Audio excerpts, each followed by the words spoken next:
कि सब समस्याओं का एक ही समाधान है, एक ही इलाज है, हिंदू मुसलमान हिंदू मुसलमान हिंदू मुसलमान, और यही है मोदी सरकार। आज हालत यह कोरोना होता है तो हिंदू मुसलमान, तबलीगी जमात, फलाना ढिकड़ा, केवल 3 साल तक वो हिंदू मुसलमान के रूप में ज्यादा देखा गया।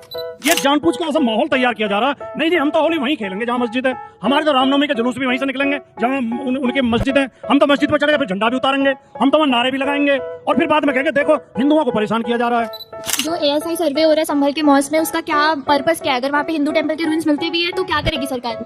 जो संभल में अनुज चौधरी जी ने जो स्टेटमेंट दिया और योगी जी ने उनका प्रेज किया है, तो ये सच में लॉ एंड ऑर्डर मेंटेन करने के लिए या अपना हिंदुत्व एजेंडा सेट करने?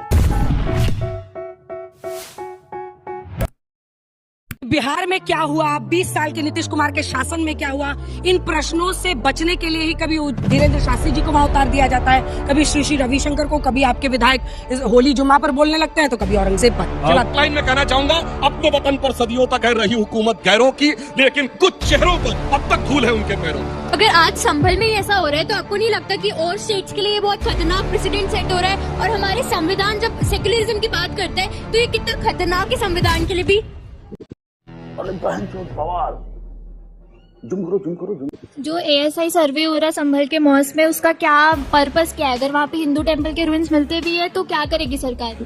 जो संभल में अनुज चौधरी जी ने जो स्टेटमेंट दिया और योगी जी ने उनका प्रेज किया है, तो ये सच में लॉ एंड ऑर्डर मेंटेन करने के लिए या अपना हिंदुत्व एजेंडा सेट करने? ब्रज की भूमि पे, कृष्ण भूमि पर अगर महिलाओं का शोषण हो रहा है तो क्या गारंटी है कि बुरा न मालूम होली पर आप लोग मुसलमानों के धर्म का भी शोषण कर देंगे? क्या गारंटी है कि तिरपाल ढके हुए मस्जिदों को सुरक्षा मिलेगी? मोदी जी, आपको शर्म नहीं आती? प्लेसेस ऑफ वर्शिप एक्ट के अकॉर्डिंग 1991 कहा जाता है कि जो 15 अगस्त 1947 पे स्ट्रक्चर था उसे लेकर जाएंगे। तो उस संदर्भ में जो संभल की कंट्रोवर्सी हो रही है, उसका कानून के संदर्भ में आप क्या कहना चाहेंगे? वो क्या ये कहना सही नहीं है कि बस धार्मिक विवाद हमेशा चुनावी मुद्दा बन के रह गए हैं?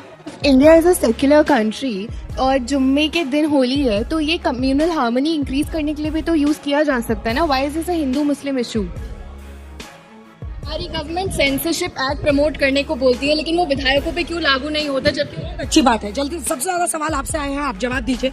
उन लोगों का ये पूछना है कि संभल को लेकर जो ये बवाल, जो नई हिंदुत्व की प्रयोगशाला बनी है, करिएगा क्या सर्वे कराकर? बिल्कुल, आपने बिल्कुल सही कहा।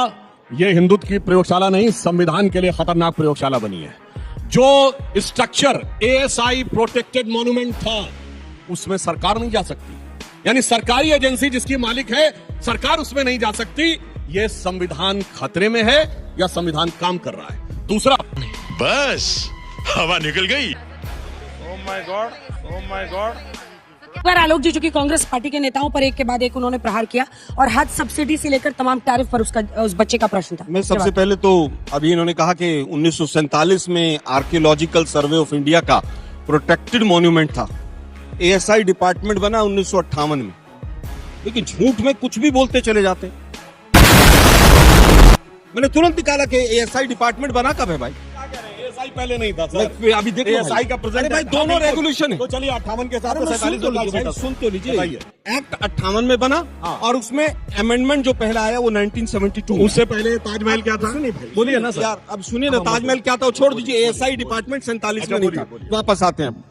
अब बात आती है हेट स्पीच की। वैसे तो आज बच्चों ने जिस तरह के सवाल पूछे हैं उससे पूरी तरह से बीजेपी को एक आईना दिखाया गया है। शर्म।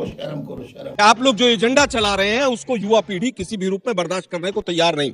10 में से 9 सवाल यही इशारा कर रहे हैं कि हमको रोजगार चाहिए, हमें क्वालिटी ऑफ लाइफ चाहिए, हमें अच्छी जिंदगी चाहिए, हम रोज नफरत की जिंदगी में जिए, ये नहीं चाहिए। अब बात आती है कि किसने क्या किया। अरे भाई, हेट स्पीच किसने सबसे ज्यादा दी? एडीआर की रिपोर्ट पढ़ लीजिए। वो कहती है कि बीजेपी की सरकार आने के बाद वो 600% बढ़ गई। और हालत यह है कि इलेक्शन कमीशन खामोश होकर एक पिट्ठू की तरह काम करता है, हेट स्पीच पर कोई एक्शन नहीं लेता है। देश संकट में है। होली की शुभकामनाओं के साथ मैं पूरे देश को एक बात कहना चाहता हूं कि सब समस्याओं का एक ही समाधान है, एक ही इलाज है, हिंदू मुसलमान हिंदू मुसलमान हिंदू मुसलमान, और यही है मोदी सरकार। आज हालत यह कोरोना होता है तो हिंदू मुसलमान, तबलीगी जमात, फलाना ढिकड़ा, केवल 3 साल तक वो हिंदू मुसलमान के रूप में ज्यादा देखा गया। आप क्रोनोलॉजी समझ लीजिए। आज अगर शेयर मार्केट में 1 लाख करोड़ रुपया गिर जाता है तो औरंगजेब की आत्मा चलती है महाराष्ट्र से। और वो नोएडा में तमाम स्टूडियो में घूमती 10 दिन तक शेयर मार्केट में जो 1 लाख करोड़ रुपए लोगों का डूबा उसको भुलवा देती। आज हालत यह है कि कुंभ में 1000 से ज्यादा लोग मर जाते हैं। मैं अपनी बात वाह मोदी जी वाह वाह तो रिपीट करने के लिए भी बाध्य हूं, लेकिन वो 30 लोग जो मरे हैं, जो सरकारी आंकड़ा आया है, उसकी लिस्ट जो है वो हिंदुस्तान के लोगों को नहीं पता चलती है। 100 से ज्यादा लोग यहां पर नई दिल्ली स्टेशन में मर जाते हैं, 18 डिक्लेयर होते हैं, उन 18 की भी लिस्ट नहीं, क्योंकि समाधान एक ही समाधान, हिंदू मुसलमान हिंदू मुसलमान। मैंने शब्द इस्तेमाल किया और कठोर शब्द इस्तेमाल किया, क्योंकि ऐसे ही लोगों को चीफ इलेक्शन कमिश्नर बनाया जाता है बाईपास करके। और इलेक्शन कमिश्नर जितने हैं उनके किस तरह के कंडक्ट रहे हैं, विपक्ष को 1-1 साल तक समय मत दो, हेट स्पीच को पूरी तरह से चलने दो, ताकि हिंदू मुसलमान हो। केवल धर्म के आधार पर बांटकर आप रोजगार लेना चाहते हैं।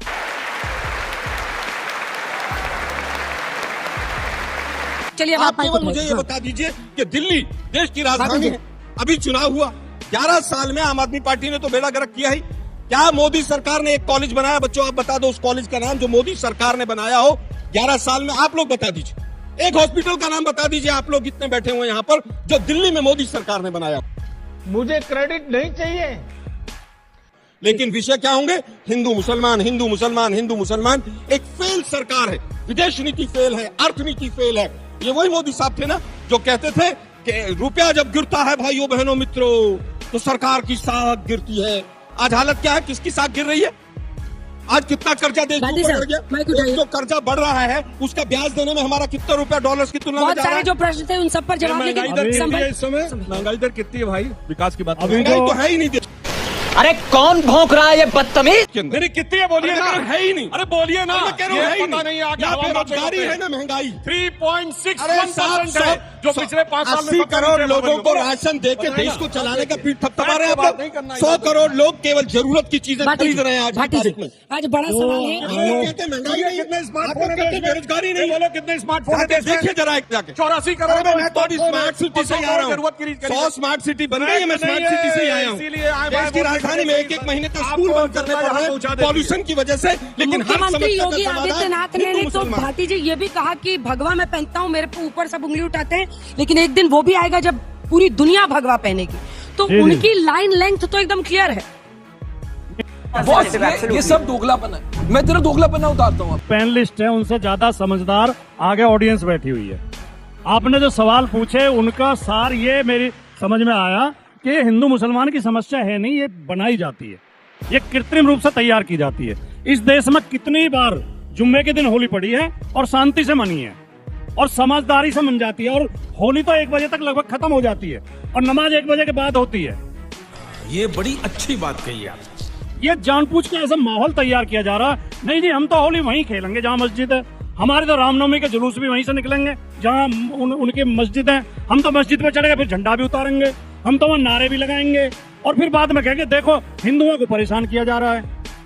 बात तो सही है। कोई परेशान नहीं कर रहा। इस देश के 140 करोड़ लोग प्यार मोहब्बत के साथ भाईचारे के साथ रहना चाहते हैं, लेकिन ये वोट के लालच में राजनीतिक लोग नहीं रहने देते।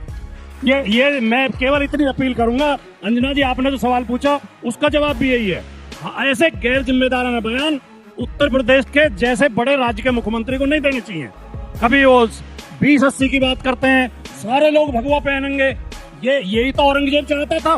फिर औरंगजेब में योगी आदित्यनाथ में क्या फर्क है? औरंगजेब भी तो यही चाहता था कि वो अपने धर्म में ले आए सबको। बधाई हो, यही चाहता था। किया अब वो आदमी समझाइए नहीं मैं वो अच्छा था। सुधांशु जी